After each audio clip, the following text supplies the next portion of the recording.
Okay, good. I'm live.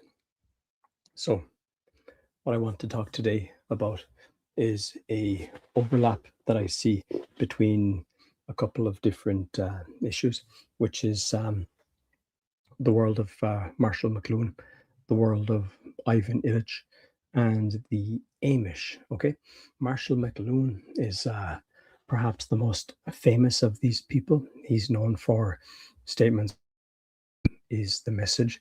He came up with the term the global village, and he's extended it into other ideas of hot media and cold media. Now, the medium is the message is a famous idea of his, which is that technology affords us the ability to use and direct that technology towards a message, but at the same time, it limits and changes us. So the way that my glasses augment me, so too technology like YouTube or other types of things augments us and transforms us by extending our ability to push a message out, but also limiting and changing how we can actually put out the message. The other leg on this stool will be Ivan Illich. And Ivan Illich was a Romanian priest slash Austrian slash Croatian, bit of a mix mash slash American slash Mexican. He's quite a varied character. And he is famous for a book called Deschooling Society. Now, his main thrust is that society is sort of taking schools, that schools have become so dominant within society that the modus that we see to learn is through a school. We have lost the ability to identify ways of learning outside of schooling. We think that if you go to school, if you do certification, if you get your award, and at the end you can show your piece of paper, then you can demonstrate that you are an educated person. He calls this deschooling society. He actually extends it as well into vehicles. He says that in a way, vehicles afforded us a type of a freedom to be able to travel extensively, but at the same time, anybody who has a car can become trapped in it because of traffic jams. That eventually what happens is the environment that we have is built for the car, and you just happen to be in the car. Then you don't have freedom. The car has its environment, and then you're taking advantage of the car within its environment. You've lost something then, okay? Now, the third element that I want to pull into this are the people who, by my estimation, have done the heaviest work in trying to understand how Marshall McLuhan and even Illich should be interpreted in terms of how technology changes and affects our lives, and in terms of how institutions, technology, Marshall McLuhan, institutions, even Illich. Both McLuhan and Illich are saying that technology and institutions effectively assume a life of their own, and through that become agentic more than we want them to be. We think they're tools, but McLuhan and Illich are saying, actually, no, they're assuming a type of life beyond a simple tooling, and they're changing your very humanity. They're changing the telos of your society. They're limiting you in ways that you don't even perceive. Now, the oddity is that the Amish have been tackling these type of questions for a long time. The Amish split from the Mennonites around 1693 when a guy called Bishop Ammon, and hence the Amish, I guess the Ammonites in a way, they split, and they're very strict in how they split, because they have a clear vision of how life is to be led. In America, about 30 or 40 years ago, maybe even longer, I think it might have even been 1980, there's a court case between the Amish and the state of Wisconsin, and it goes all the way up to the American Supreme Court. It's called Wisconsin versus Yoder, and the issue is that the Amish want to take their kids out of school at a certain age. I think it's about 12 or 14.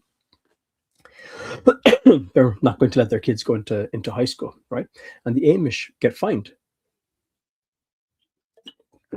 So They refuse the fine. It's $5. It's pretty desultory fine.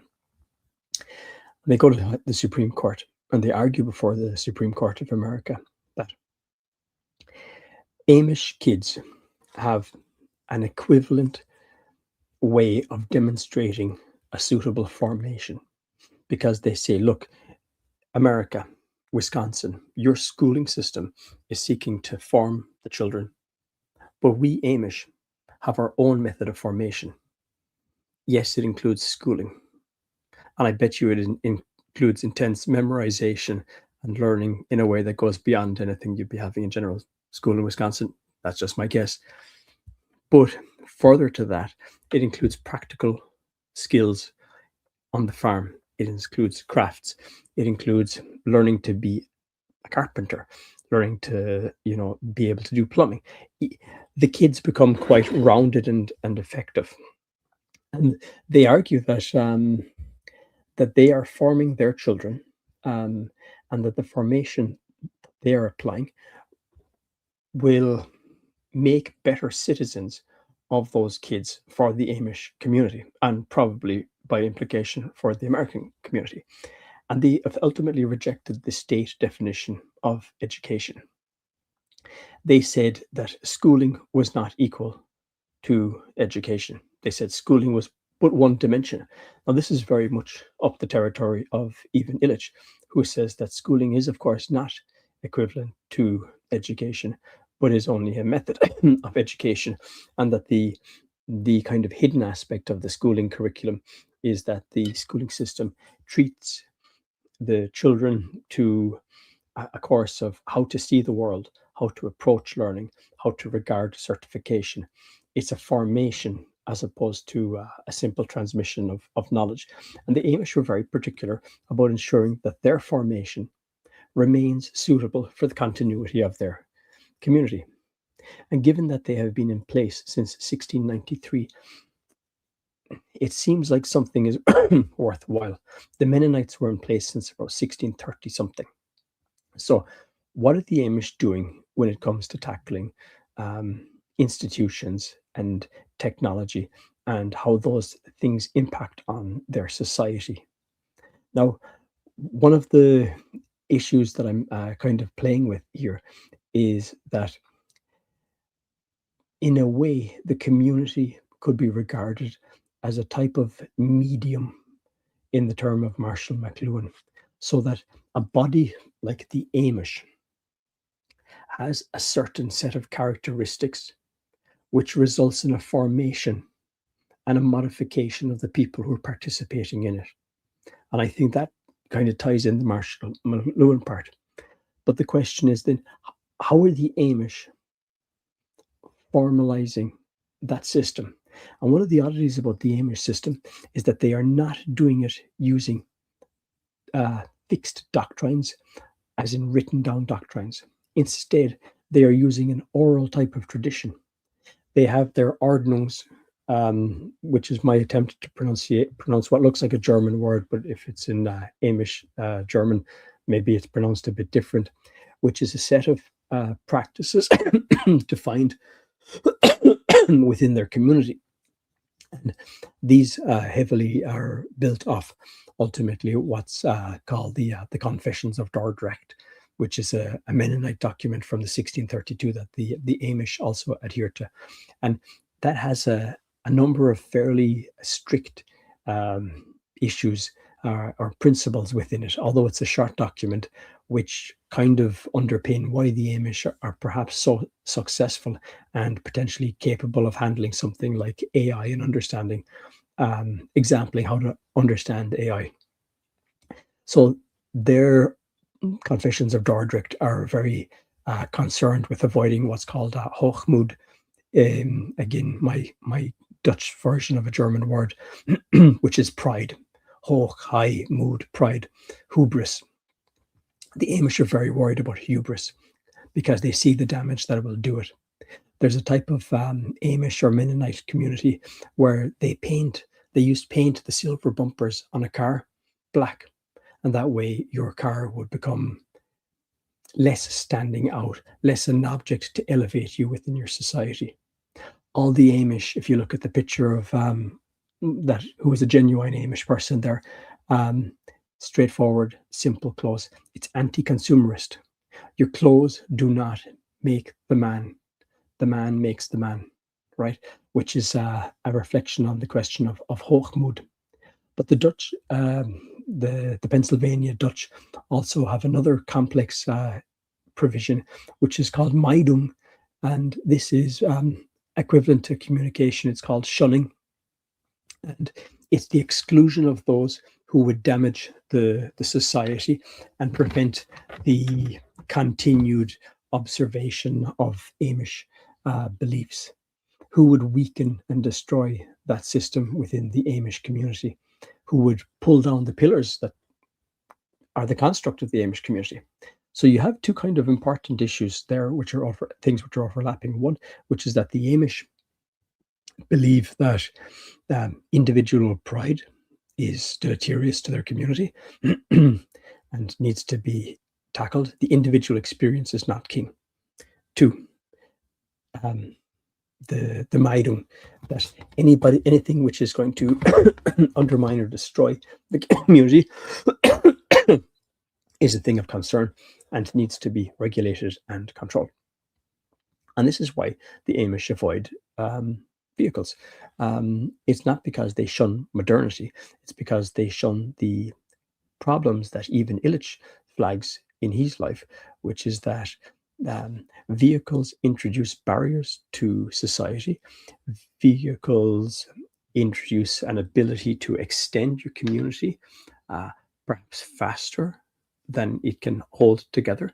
It's a centripetal force pushing your community apart. Do you want a centripetal force that destroys your community? In pretty much all other societies, we have said, who cares? The cars are good. The cars will get us somewhere fast. I drove to a town today. As I was driving down it, at the 50 to 60 miles an hour, this is very advantageous to me. I went with my family and I can get to my location and I can come back all in the space of a day. But what I see happening is that I could not cross from this side of the road across a motorway to this side. A road creates a barrier just as quickly as it creates a way of moving you from backwards and forwards. So the Amish are tackling questions that most other societies have simply ignored by the rubric of saying, look, it's good enough, it gives us motility, and that's all that we particularly need. So you see, that's part of where Illich is coming in, because he is saying that, look, the institutions you have, the societal structures you have, can assume a life of their own, which can pull you in one direction, and it may not be the way you want to go. And McLuhan is saying the same for technology, but he's talking about technology as a medium, such as YouTube, books, radio. He's saying the technology will limit and restrict you in ways that you might not know, but it also might project you forward and transform you. But either way, you are subject to transformation through it. And both Illich and McLuhan are tackling the same problems. One is looking at technology, one is looking at institutions, and they are pulling together in the Amish. And the Amish are saying that, how are we going to handle the problem of technology? How are we going to handle the problem of modernity? And what do our institutions need to look like in order to be able to continue beyond that? And I would think that Illich and McLuhan are talking the same thing as the Amish are talking about. The Amish are doing it very concisely, though, and they're doing it for the last 300 years.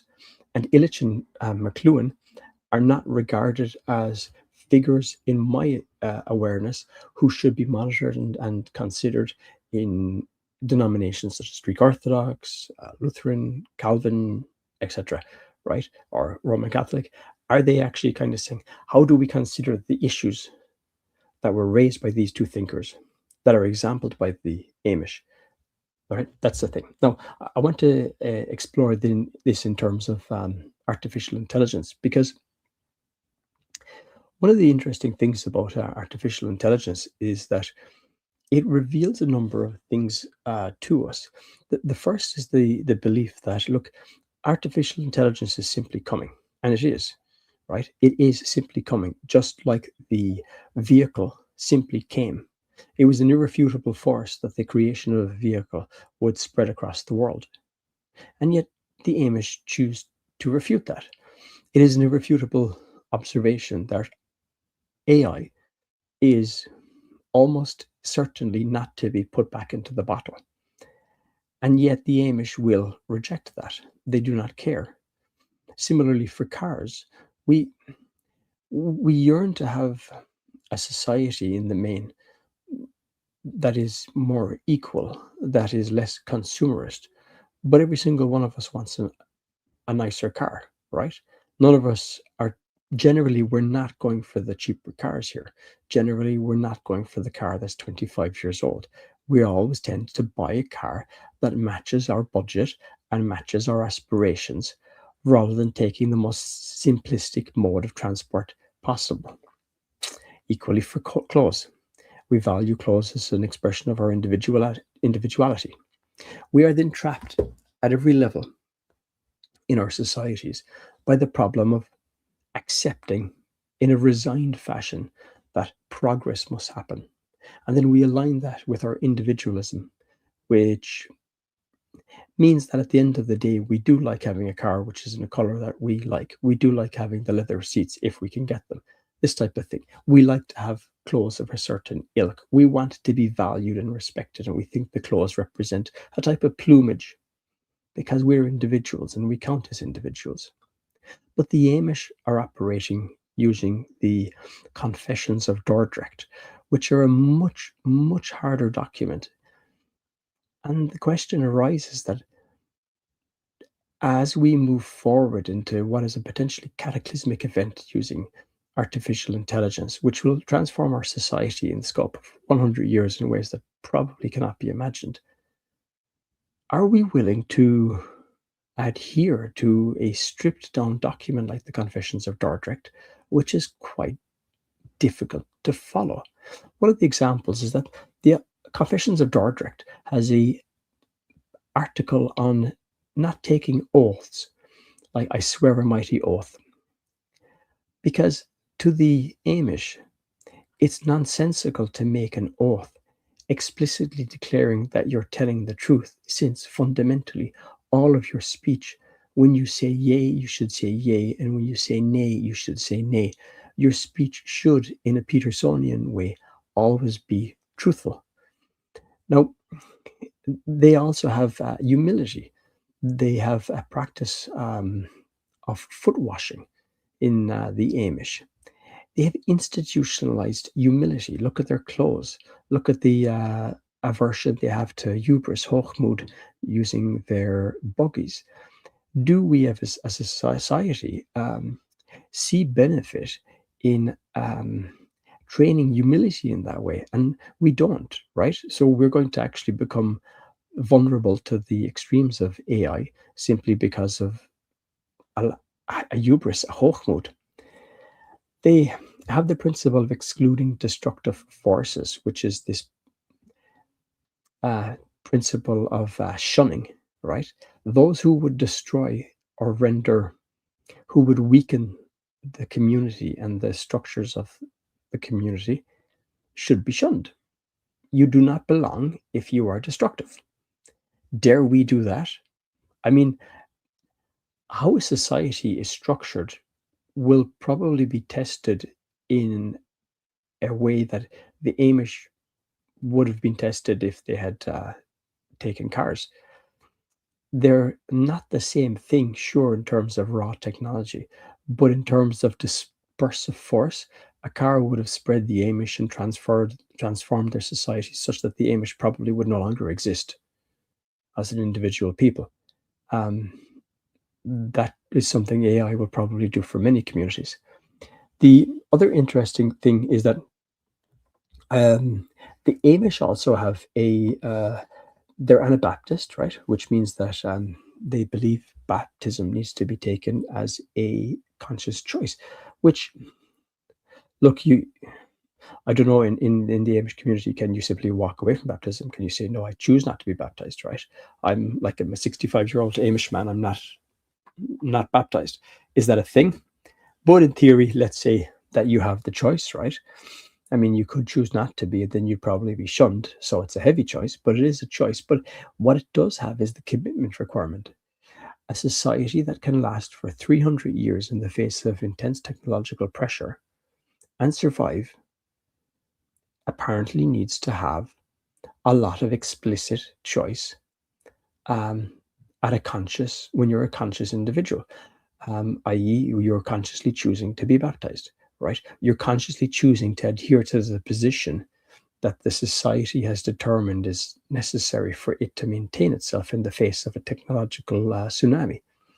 And I think that the Amish represent a powerful response to this, because the Amish are looking at this in terms of at a body level, right? The Amish are saying, how can we maintain our community across multiple towns, villages, farms over a period of time, all for a particular purpose, well integrated church across their community, where you all are consciously taking action, and you are agents in this, because when something needs to be done, you will be the one to do it. And that pulls back then into even Illich, because even Illich says that, look, one of the issues that we're going to face in a society where we regard people as particularly skilled is that individuals will lose agency, and they won't be able to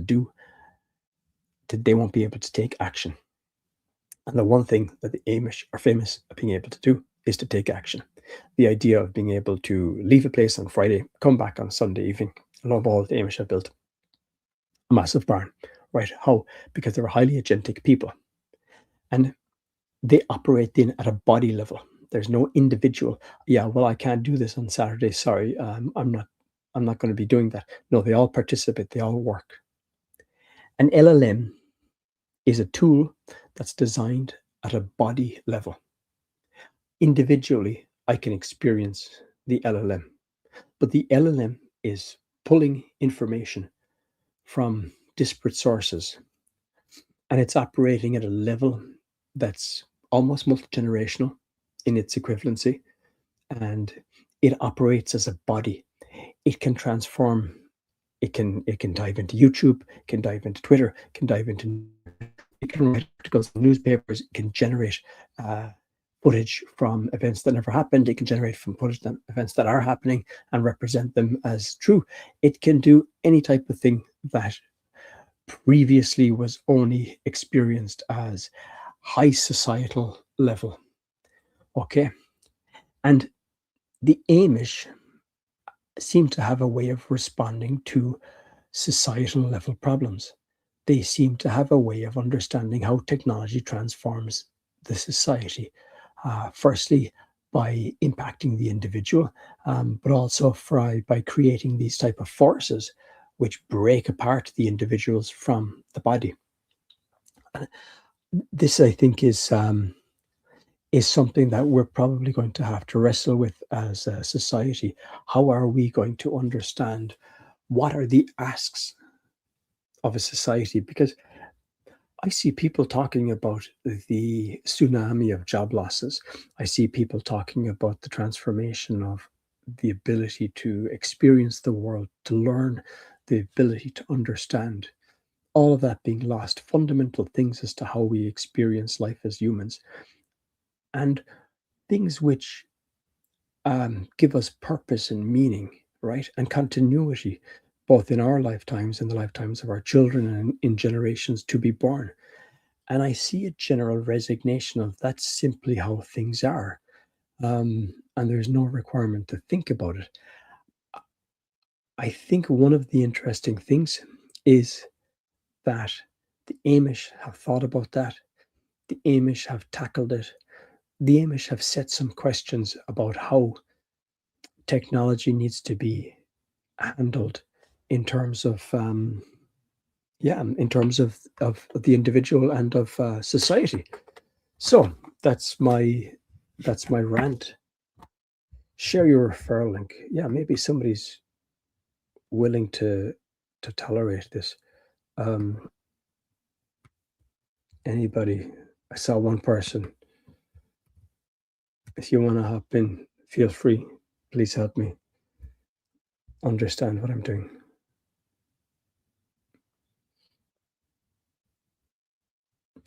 I also got the old AI monster to create this. I downloaded a picture of McLuhan, even Illich, and of this Amish dude here in the middle, and I got it to just pull everything together. And lo and behold, this is what it did, which is pretty good. And I think it's not as standard AI an image as you would want to typically see. One of the things that was really interesting to me about even Illich, well, as you see here, the left side of his face, on the right side of his face, as a man from about the 1980s, I think, he developed a growth on the right side of his face. And you look pictures, even Illich tumor, and he had a tumor that stretches from here to here, and it's quite bulbous.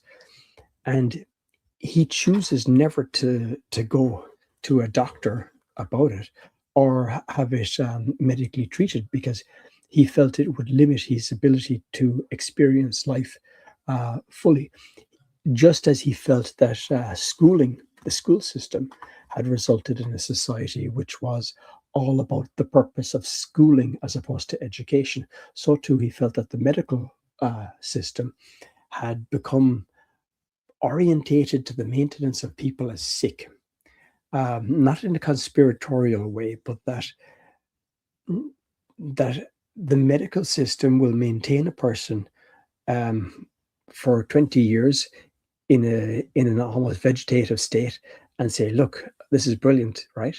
This links to the idea of that, somebody who's terminally ill, a medical advance will allow that person to spend 2 more years of their life in absolute medical horror, and then claim that it's a long prolonging of their life.